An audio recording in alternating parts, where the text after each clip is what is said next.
नमस्ते बच्चों, CLE's के CBSE स्कूल चिकोड़ी कक्षा 8वीं में आज हम पढ़ने जा रहे हैं शब्द निर्माण का उपसर्ग। उपसर्ग यानी कि क्या होता है बच्चों? उपसर्ग देखिए यहाँ पर सबसे पहले परिभाषा देखते हैं। जो शब्दांश किसी शब्द के आरंभ में लगकर, जो शब्दांश किसी शब्द के आरंभ में लगकर या जुड़कर अर्थ में परिवर्तन लाते हैं या ला देते हैं वे उपसर्ग कहलाते हैं। और जो शब्दांश, शब्द का अंश बेटा, शब्द का अंश जो होता है मूल शब्द के आरंभ में, तो देखिए यहाँ पर मूल शब्द वे होते हैं। मूल शब्द यानी कि क्या? जैसे कि वन, देखिए वन, कन्या, इन शब्दों को हम क्या करते हैं? हमारी इस भाषा में जैसा है वैसा ही उपयोग करते हैं ना। हाँ, अब इनके आगे कोई दूसरा शब्द लगे तो क्या हो जाएगा? इन शब्दों में परिवर्तन आ जाएगा, मूल शब्दों में परिवर्तन आ जाएगा। और ये मूल शब्द हम क्या करते हैं? जैसा है वैसा लगाते हैं, है ना। वन यानी कि उसका अर्थ निकलता है जंगल। देखिए यहाँ पर वन का अर्थ होता है जंगल, है ना। ये वन जो है वो मूल शब्द है। अब उस उपसर्ग क्या कहलाता है? किसी मूल शब्द के आरंभ में, यानी कि किसी शब्द के आरंभ में अगर वो जुड़कर आता है तो इस शब्द का वो क्या करता है? परिवर्तन करता है, उसके अर्थ में वो परिवर्तन ला देता है। कैसे? देखिए वन का अर्थ निकला जंगल। अब मैं लगाती हूँ इस वन में उप, यह शब्द उप, उप, वन में मैंने पहले क्या लगाया? उप, शब्द बन गया उपवन। हाँ, अब वन का अर्थ निकल गया जंगल और उप, वन में मैंने वन की शुरुआत में, शब्द की शुरुआत में हमने क्या किया? उप, यह कुछ शब्दांश जोड़ दिया। उस जोड़ने से क्या हो जाता है वहाँ पर बच्चों? शब्द अलग बन जाता है, नया शब्द बन गया यहाँ पर। कौन सा? उपवन। ठीक है। अब उपवन का अर्थ क्या होता है? बगीचा। वन का अर्थ क्या होता है? जंगल। देखिए सिर्फ और सिर्फ शुरुआत में कुछ शब्दांश जोड़ने के बाद उन शब्दों में जिस प्रकार से परिवर्तन आता है उन्हें उपसर्ग कहते हैं। एक बार फिर से उसकी परिभाषा देखते हैं। देखिए, जो शब्दांश किसी शब्द के यानी कि मूल शब्द के, हाँ यहाँ पर शब्द का अर्थ आप मूल शब्द लीजिए बच्चों, मूल शब्द के आरंभ में लगकर या जुड़कर अर्थ में परिवर्तन लाते हैं वो उपसर्ग कहलाते हैं। समझ में आया बच्चों? उपसर्ग क्या होते हैं? हाँ, शब्द के आरंभ में यानी कि शुरुआत में कुछ शब्द ऐसे लगते हैं जो शब्द में ही परिवर्तन लाते हैं। समझ में आ रहा है ना? ठीक है, तो चलिए उदाहरण के साथ समझ लेते हैं एक बार फिर से। यहाँ पर मैंने एक उदाहरण दिया है आपको। हमें अपने देश का मान रखना चाहिए। मान, मान का अर्थ निकला इज्जत। ठीक है, मान का अर्थ क्या निकला? इज्जत, इज्जत से रहना, है ना। लेकिन इसी मान के आगे मैं अब लिखती हूं अपा।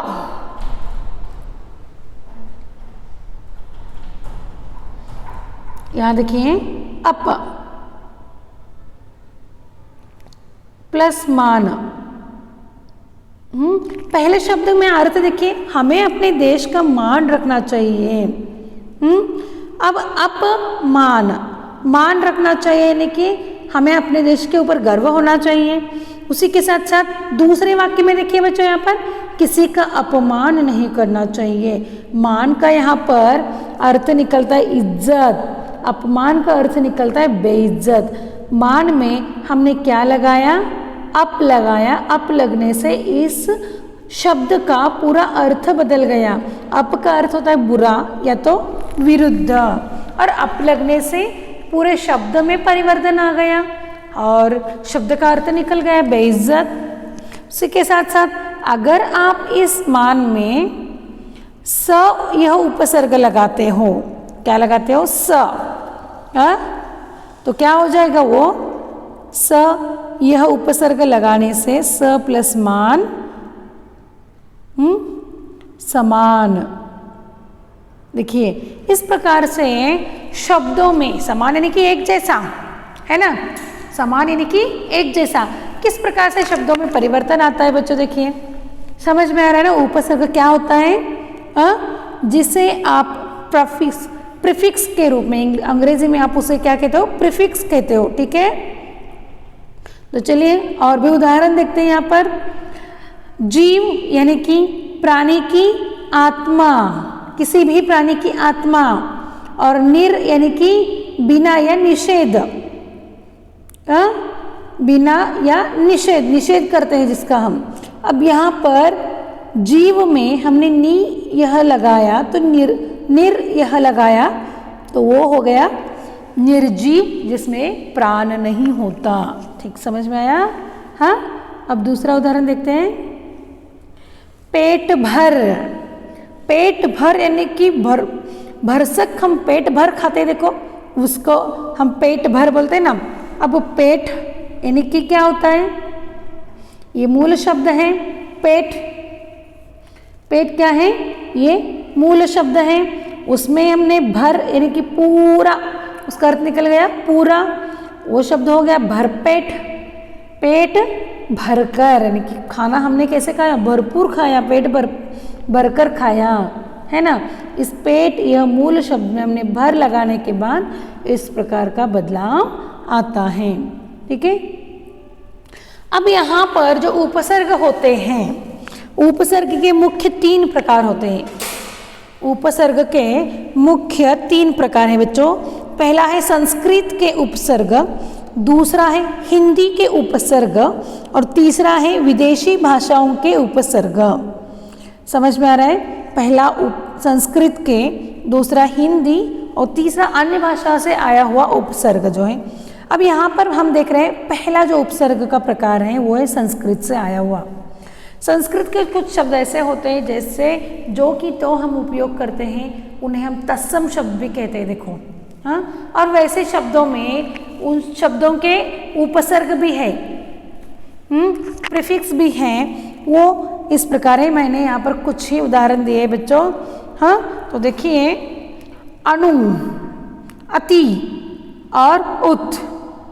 अनु, अति और उत जो है वो संस्कृत के उपसर्ग हैं, और उनसे बने शब्द देखिए। चर, अनु में चर मिलाने से अनुचर बन गया, शय में अति मिलाने से अतिशय बन गया, साह में उत मिलाने से उत्साह बन गया। तो इसी प्रकार अति, अगर अति का और एक हम उदाहरण लेंगे तो अतिशय के जैसा और एक उदाहरण निकलता है यहाँ पर, अत्यंत, अत्यधिक, हाँ, अतिरिक्त। अति का अर्थ होता है अधिक, है ना, अति का अर्थ निकलता है यहाँ पर अधिक।